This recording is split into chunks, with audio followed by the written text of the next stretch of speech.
And we're back again. Welcome to our FPL show. On the cheap seats, I've got AB and I've got Dean. This week, last game week was terrible for me. I forgot to change my captain. I would have made it Harry Kane, but then somehow I probably would have gotten 24 points, which would have helped. But then he got injured, and then someone on my left, AB, decided to triple captain him, which made it even worse for the rest of us. Diego Jota was my captain, and he just with Liverpool at this time. So right now, I'm hoping for a hat-trick from Iheanacho to try and save, because I have got 34 points and I've got one man left to save me. And that's Kelly. So hopefully my Niger boy will come through. D, week. It was interesting. I think, Captain Kane and that was fine, but that's the first time in a long time where, KDB hasn't played. So I've got a player coming off the bench, and I've got two players that have got red cards. So I've got Stones that got the red card last night. So he got me a solid -2. And then I've got Ben White coming off on my bench, who got a red card against Chelsea, although he got 3 points. So it would have been great if they didn't get the red cards. So I can't remember that happening. But 58 points, it's not great, it's not bad. But the big thing is now I've got Spurs assets and City assets, and they don't play. So makeshift team for the next week. AB, how was your triple captain week? It's good. I mean, I think I'm on 68 points, so that's really well done. I've taken the lead again. It's a slender lead by 1 point. And it's coming down to tonight where Dino has Vardy and I have Iheanacho. So I don't know. One's getting the assists, one's getting the goals. Who is it? Hopefully it's a 0-0 draw, and then we both share the spoils. Yeah. Okay, gents. Obviously, as always, we ask you guys to tell us your Game Week 33. Just a reminder about Game Week 33. Spurs, Manchester City, Southampton, and Fulham will not be playing in this game week. So it is a blank game week, as you would call it. So you're going to have to rejig and find ways. Why we always preach squad mentality. The only problem is I've got injuries left, right, and center. So it's going to be fun, but it's going to be interesting. Let's start with Dean. Take us through your team, man. Your pick. So the transfer out John Stones purely because of the red card, and I think he's out now until middle of May or something like that. So that was a straight bet. So I had to get rid of him. Connor Cody in. I called it a while ago that Wolves had 4 really easy games, and they've kept 2 clean sheets in the last 2, and they played Burnley this weekend. So kind of looking to get someone a little bit on the cheap, and he's playing well, and you guarantee he's going to play. So I think that's a decent call there. And then differential. Brighton play Sheffield, and I'm kind of hoping Sheffield go, okay, guys, we're out of this league. Let's just try. And I just hope that Brighton go run rampant. I mean, it's Danny Welbeck. It's not a great call, but if I looked at it, that's the fixture I would target if Brighton were doing semi well. But they're not, so that's why differential. I don't have Welbeck in my team, so I'm absolutely not going there. But you're telling everyone to go there. You guys, that's why I use this to trick people into getting bad players and then keeping them there so I can do better. And then captain's a toss-up between Fernandes and Jota for me. I think United have got Leeds, so they can play well, but Fernandes has done so badly of late. I'm actually considering getting rid of him and putting in Greenwood, just for the run-in, because Greenwood's on fire. So kind of might switch between Fernandes and Jota for now. Salah starting on the bench against Leeds during the week was obviously kind of worrying. So I was going to go Salah, try bringing him back into the team. But Jota captain against Newcastle, you back Liverpool to win there. And Jota still adds something a little bit extra. Yeah, he's also hot and cold. But hopefully he comes up with a good hat-trick against Newcastle, and then we're all good to go. Okay. AB, let's look at your team. You also went for a Brighton player. Yep. Because I have Edison, and I was looking at City's fixtures, And just even watching them play the other nights, they don't seem set on defense. So them being, a blank this week, I think it's quite a nice time to get rid of Edison, who's at 6 or something like that, and buy a cheap keeper in Robert Sanchez, who is playing regularly. And then next week I can invest my money elsewhere. And Brighton again have Sheffield. So if Sheffield score against Brighton, then that's on me. Captaining, I have to go with Bruno. It was between Bruno and Rashford for me. I'm worried about Rashford's fitness. Hopefully he's been chilling, but yeah, Ollie said the other day that it's been a while since he asked Rashford, how are you doing? And Rashford didn't say, I'm doing fine. So yeah, we know Rashford needs to have a surgery on his ankle. It'll probably be delayed until after the season and all of that. Or maybe even after the Euros, we don't know. And then differential is Cavani, because the man we know he's about to retire because he's like 800 years old. But when he plays for United, he does really well. His movement is probably the best in the Premier League, or best in the world. We don't know. And we do know. It's definitely not best in the world. and against a team like Leeds and Liverpool, those games are going to have bite, because Leeds' games always have bites, and United have a really strong opportunity here to beat Liverpool coming up, so that they end up not in a European position. And I think Ollie is going to drive that into the players' heads, and he's going to want to prove or something to the rest of the league that last season's Liverpool was just a fluke, and they're actually worse than David Moyes' Man United. But that's documented, So yeah, Edison Cavani is owned by less than 4% of managers. So go for it. He played 45 minutes. He scored a goal. He's assisting here and there, maybe. There's room for him. And then captaining Bruno. Yeah.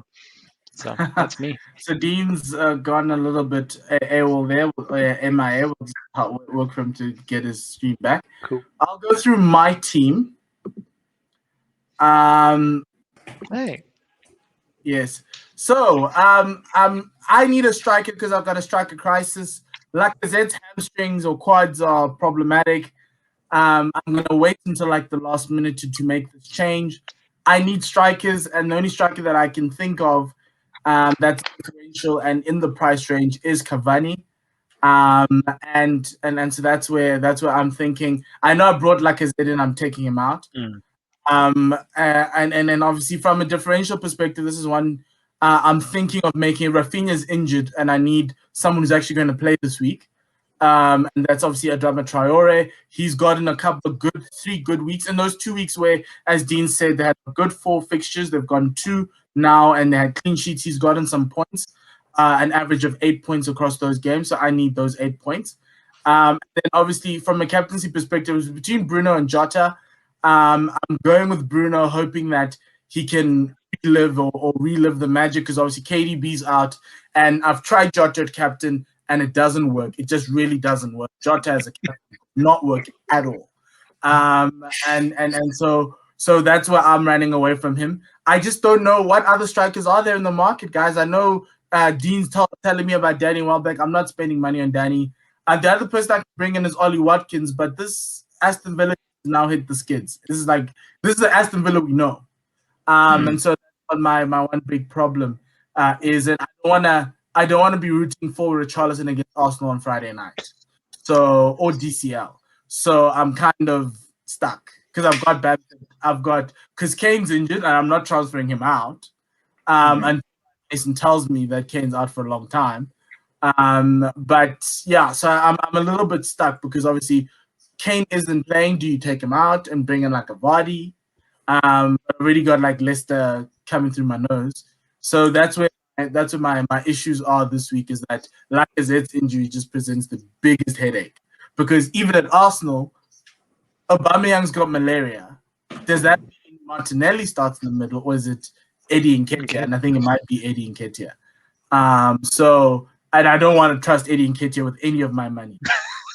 So that's the problem we have at Arsenal. We don't have, like, outside of Lacazette and Alba, the rest of the guys aren't that great. I'd like Martinelli in the middle, but he's more like a winger. So that's my issue. But That's what it was this weekend. Any other captaincy guys that you guys are looking at? Some sneaky captaincy picks. I know you've looked at Burnley. Is there anybody at Brighton, Dean? Is there anyone at Brighton who? Because obviously everyone's going to try and go for the team that's and try and attack them. Or is there anybody else you were missing? I think from that Brighton side, I mean, there's not a lot of names that stick out, but you could look at, and I know we don't like enjoy captaining defensive players, but against Sheffield, they can't score goals. So you might, like a Feltman or, Lewis Dunk or something like that might not be a bad choice going there. And then also perhaps going forward, like a Trossard might, but it's kind of, if you're looking, they're in the Champions League of XG. That's how good they are with XG. But it's hard to justify bringing in one of these players for just a week because that's all it will be. So I would, if you like way down in the log and like you're just trying to make up points, maybe it's kind of good to gamble. But I wouldn't. I've got the 3 players on my bench don't play. I've got KDB's son Kane. So if one of my starting 11 don't play, it's just one of those weeks. It's just the way it is. So you kind of have to ride the wave.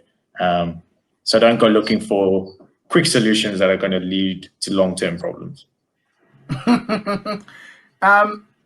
Obviously, West Ham played Chelsea this weekend. Jay Lings is captain? No.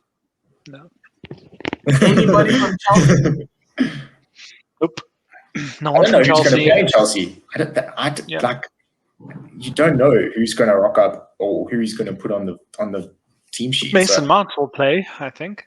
Yes, we know that. Look at the position. Look at the position he played against Brighton in the midweek. He didn't play in his normal position. He played a lot deeper. So all you're getting is 2 points. So yeah, Chelsea's tough to.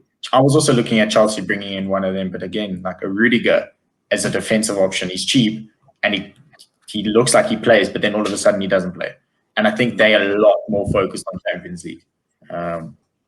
So will be tough. And so there's a one fixture that I'm looking at. It's Leicester versus Kelechi or even Jamie Vardy are very good captaincy options because it could be the game where Leicester kickstarted again. Yes, they're playing West Brom tonight. But they could kickstart it again with Crystal Palace. Because Crystal Palace right now, Roy Hodgson's got them coasting the table. It's fine. It's great. It's lovely. Nothing to be worried about. Gents, any final words on FPL this week? Anything that you are thinking people should consider?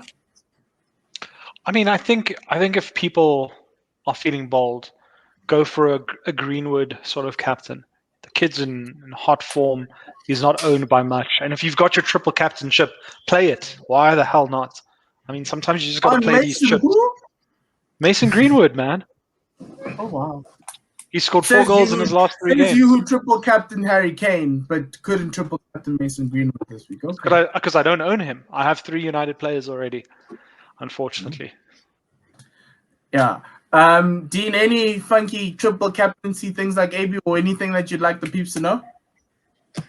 I played my triple captain like when Spurs played West Brom in October. So I've got that thing's long gone for me. I got like 6 points from that. So no triple captains for me. But I think, and I said it again, I said it last week as well. I think the time to kind of try and get a lot of points out of the fence is coming into the back end of the league. And I think there are a lot of teams that have decent fixtures where you can get clean sheets. So trying to get that mix right. And, like Villa playing a West Brom might be a decent one to kind of try and capitalize on there. Brighton, Sheffield, we've mentioned, and then Wolves, Burnley. So I would look at trying to bring in some guys from there because they've got a little bit more longevity to them. Although Villa at the moment, like you say, it's not exactly a place you want to be. But that's the best I can do. Everyone's trying to catch AB, so we're doing our best. Yes. Well, yes, we'll try and finish as high as possible like me. Yeah. The only thing I'm going to say is thank you very much, gents, for joining and everyone for listening and watching as well. Please remember to like and subscribe on our YouTube channel. Enjoy the games this weekend. There's a Carabao Cup final on a Sunday night. That's going to be fun. And there'll be fans, I think 8,000 fans. So that's going to be incredible to view and see the fans and not necessarily listen to what the bench has been saying, which has been fun for all of us. How did City fly up all their fans with the pandemic? They didn't sell out all their allocation, their ticket allocation for the 8,000. Yeah, well, there's like 2,000 tickets, dude. Like, well, I'm either going to be the loudest man in the world on Sunday night or dead. You will not hear from me for a week. And that's why next week we'll be back with you, Dean, again, uncover, unpack, or try hide it, or try and downplay the fact that it is the Carabao Cup. So all the best to you, Dean, and all the Spurs fans and the City fans.